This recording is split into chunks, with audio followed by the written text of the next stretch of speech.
अरविंद केजरीवाल की आम आदमी पार्टी ने जींद में तिरंगा यात्रा निकाल ली। पहले इसे रोड शो का नाम दिया गया और बाद में तिरंगा यात्रा कर दिया गया। सभी तरफ एक ही सवाल है कि अरविंद केजरीवाल की तिरंगा यात्रा का जींद पर क्या असर पड़ा। जींद में आम आदमी पार्टी की जड़ें जमाने के लिए केजरीवाल और उनकी पार्टी ने पूरा दमखम लगाकर जींद में तिरंगा यात्रा निकाली, लेकिन तिरंगा यात्रा जींद में पूरी तरह से बेअसर रही। वास्तव में यह तिरंगा यात्रा सिर्फ ड्रामा थी। ड्रामा इसलिए कि पूरे जींद में तिरंगा यात्रा निकालने के बजाय अरविंद केजरीवाल की पार्टी ने सिर्फ 1 किलोमीटर की यात्रा निकालकर सिर्फ ड्रामेबाजी की। केजरीवाल को बखूबी पता था कि अगर पूरे शहर में तिरंगा यात्रा निकाली तो उनकी पार्टी की पोल पट्टी खुल जाएगी और पता चल जाएगा कि उनके साथ में पूरे प्रदेश से कितने लोग आए हैं। सबसे बड़ी बात यह है कि अरविंद केजरीवाल की तिरंगा यात्रा में जींद जिले की भागीदारी ना के बराबर रही। पूरे प्रदेश से बाहर के वर्करों के जरिए भीड़ जुटाई गई, यहाँ तक दिल्ली से भी लोग लाए गए, लेकिन इसके बावजूद सिर्फ 1 किलोमीटर की सफ़र में ही अरविंद केजरीवाल की यात्रा का समापन हो गया। अरविंद केजरीवाल की यात्रा पूरी तरह से मंझेड़ थी, पूरी तरह से इवेंट मैनेजमेंट थी और लोगों के हिसाब से ही 1 किलोमीटर का रूट बनाया गया।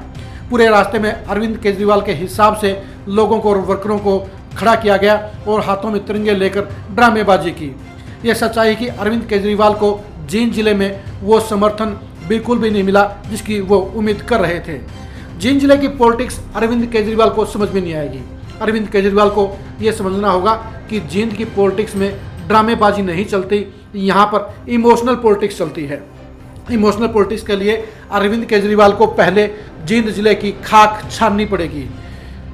सिर्फ सुशील गुप्ता या अशोक तंवर के जींद जिले के दौरे करने से कोई बात नहीं बनेगी, क्योंकि जब तक जींद जिले के लोगों के दिलो दिमाग पर केजरीवाल की छाप नहीं पड़ेगी तब तक आम आदमी पार्टी को जींद जिले से जनता का जन समर्थन नहीं मिलेगा।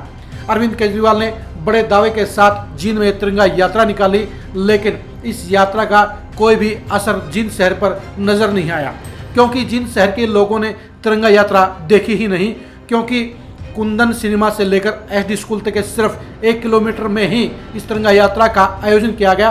बाकी जींद शहर के लोगों को इस तिरंगा यात्रा का पता ही नहीं कि इसमें कितने लोग आए, कैसा माहौल था, अरविंद केजरीवाल ने क्या बोला, उनका लाव लश्कर कैसा था। यानी अरविंद केजरीवाल ने सिर्फ अपने सियासी टोटके के लिए, सियासी फंडे के लिए इस तिरंगा यात्रा का आयोजन निकाला। अगर अरविंद केजरीवाल इस तिरंगा यात्रा के लिए पूरी तरह से गंभीर होते तो पूरे शहर में ये तिरंगा यात्रा कई घंटे तक चलाई जाती, लेकिन अरविंद केजरीवाल को पता था कि हरियाणा में उनकी पार्टी का जनाधार नहीं है।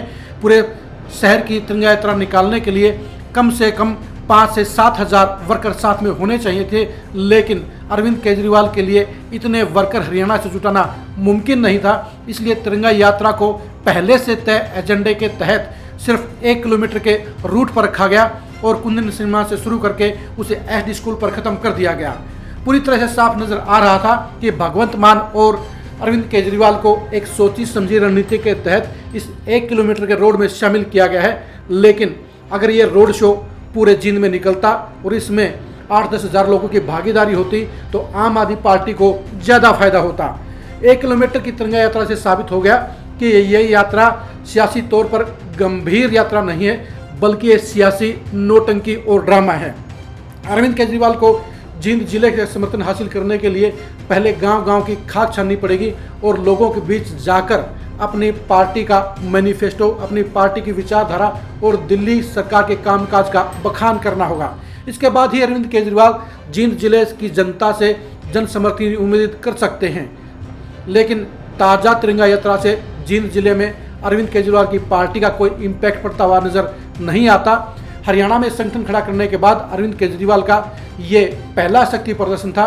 इससे पहले अरविंद केजरीवाल आदमपुर चुनाव से पहले वहां पर तिरंगा यात्रा निकाल चुके हैं और वहां पर भी तिरंगा यात्रा जींद की तरह ही ज़्यादा सफल रही थी, बल्कि उसका सफ़र जींद से 4 गुना ज़्यादा का था और वहीं पर भी इतनी ही हाजिरी थी जितनी जींद में हाजिरी थी। लेकिन आपको ध्यान होगा उस तिरंगा यात्रा के बाद जब आदमपुर का उपचुनाव हुआ तो वहां पर आम आदमी पार्टी का प्रत्याशी सिर्फ 3000 वोटों पर सिमट गया।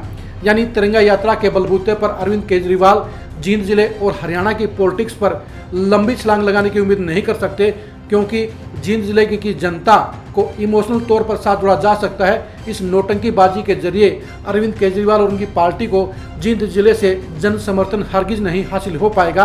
अरविंद केजरीवाल की आज की तिरंगा यात्रा को सिर्फ एक सियासी नोटंकी ही कहा जाएगा, क्योंकि इसमें गंभीरता का अभाव था और सिर्फ एक ड्रामेबाजी और पूरी तरह से इवेंट मैनेजमेंट के बलबूते पर तिरंगा यात्रा का पूरा तामाझामा जोड़ा गया।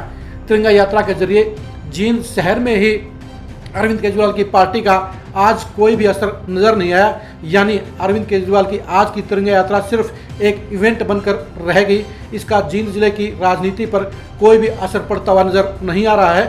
अरविंद केजरीवाल की आम आदमी पार्टी का आगामी दिनों में हरियाणा में रहने वाले अभियान पर, रहने वाली सियासी मुहिम पर हमारी खास नज़र रहेगी।